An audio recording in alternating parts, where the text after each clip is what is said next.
Alright guys, so it looks like we got the specifications leaked for the new Samsung Galaxy A34 5G. So as you guys can see, this is from sammobile.com. I'll leave the link in the description down below if you guys want to read this article on your own time. It says Galaxy A34 5G specs reveal it is almost identical to the Galaxy A33 5G, so that is not good news. So it says Samsung is soon going to launch another Galaxy A series phone, the Galaxy A34 5G. It is a successor to last year's Galaxy A33 5G. The Galaxy A34 5G recently picked up a Bluetooth certification. It seems like all of the devices have now, the A54 5G, A14, and now the A34, so that's good news. And recently the South Korean version was listed in Geekbench database, but if we go by the latest tip, the Galaxy A34 5G specifications would surely disappoint you. According to tipster Yogesh Brar, the Galaxy A34 5G will sport almost similar specs with only a slight variation as compared to the Galaxy A33 5G. The rumored specifications right here are a 6.5-inch Full HD Plus AMOLED display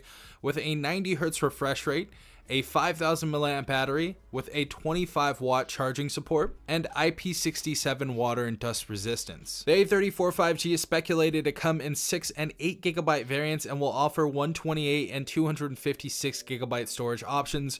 There will be an in-display fingerprint scanner, and the phone will run Android 13 with One UI 5.0 out of the box. Speaking of the cameras, there will be a primary 48 megapixel main unit with OIS, an 8 megapixel ultra wide camera, and a 5 megapixel macro camera. For selfies, the Galaxy A34 5G will come with a 13 megapixel camera. We're going to get into some more specifications right now, but I think this is obvious for most people. If you have the Galaxy A33 5G, you don't need to upgrade every single year. I don't even know why this is even an issue.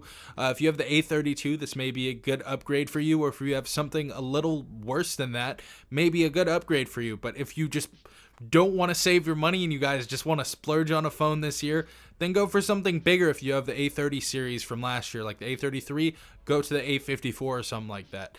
But I definitely don't recommend going from the 33 to 34. Just based off of these specifications, doesn't seem like too much has changed. But it says, coming to the processor, the tipster suggest that the Exynos 1280 chipset will power the Samsung Galaxy A34 5G. So that's last year's Galaxy A53 5G. That's last year's processor for there. So that's pretty cool, which is different from the South Korean variant, as it was spotted running a MediaTek on the Geekbench listing. The Galaxy A34 5G is rumored to come in 4 colors: graphite, lime, violet, and silver. I'm excited to see what those look like, honestly. I think we got a little bit of a sneak peek on some of the other devices for the lime. I think we're calling that green. But I think that one looks really cool. It's really punchy. What's more important is that the specs are similar to those of the Galaxy A33 5G. There are only slight differences, such as the Galaxy A33 5G comes with a 6.4-inch display, and it has a fourth 2 megapixel depth camera at the back. Also, it has a base configuration of 4 GB of RAM, not 6. Putting it all together, the Galaxy A34 5G isn't an exciting device, at least if we go by the leaked specs. Of course, we will have to judge the device based on its official specifications and pricing. So I'm definitely going to update you guys. I will be getting this phone in for a review if it's coming to the United States. I'm pretty sure it is going to be. And we're going to see how this phone looks. I'm definitely excited to check out the new colors. Again, if you guys have the A33, probably not a good deal to upgrade to the A34. Not too much of a difference right there.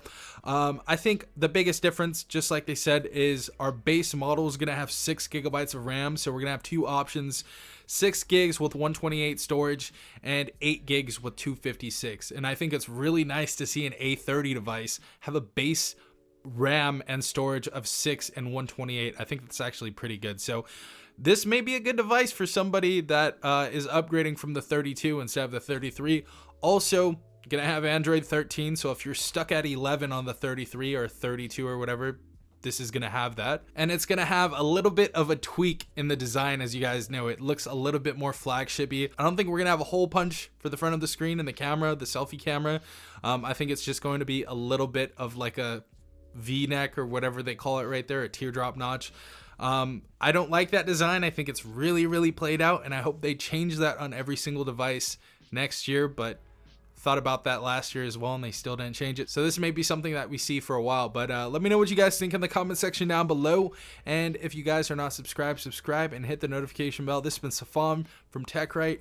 Peace out, Tech Gang.